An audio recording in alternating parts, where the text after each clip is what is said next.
funny thing with pancreatic cancer is sometimes, we give very good doses of radiation, but the response to the tumor, how can I tell you, is a little disappointing.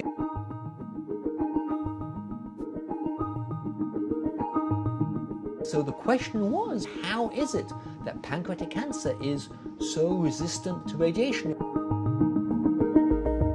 Radiation creates what we call free radicals, which are like hot potatoes within the cell, and they kind of damage or destroy anything they touch. So the first thing that we did was we created what we call a model. Within the lab, we created cells which were highly resistant to radiation therapy, and then we tried to understand what was going on, how they're surviving.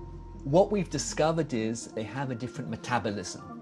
So what do I mean by the word metabolism? The body, tumors are built up of little cells, and each cell is like a little person. In the same way that you and me have needs, we need to eat, and we use their energy, and then we go to the bathroom. So cells are the same. They need to uptake food, they need to process it, and they need to excrete food. So that's called metabolism.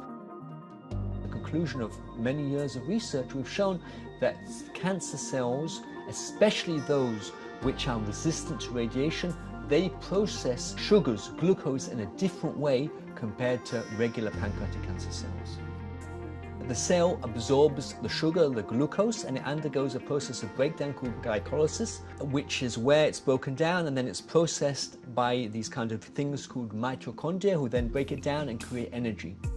What we discovered, surprisingly, was that cancer cells which are very resistant to radiation, they take the glucose but they shift it to a different pathway.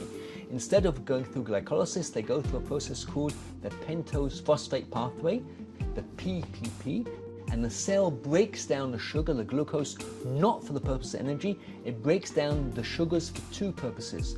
One is to create the building blocks for new DNA, and the other is to break down the sugar in order to create what we call antioxidant substances. Substances that kind of act like little fire engines within the cell, which are there able to extinguish the fires which are created by radiation therapy.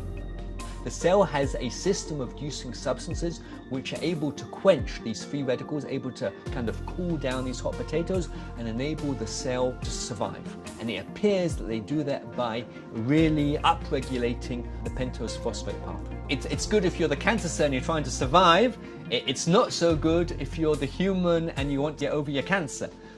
We've shown on the lab-based level that if you are able to inactivate pentose phosphate pathway, then that can make the cells more sensitive to radiation. You get a better response. One of our medium long-term aims of this project is now to try and move back to the clinic, but to do that we have to develop better drugs which are able to damp down the pentose phosphate pathway and then combine them with radiation. But that's, a few years down the road.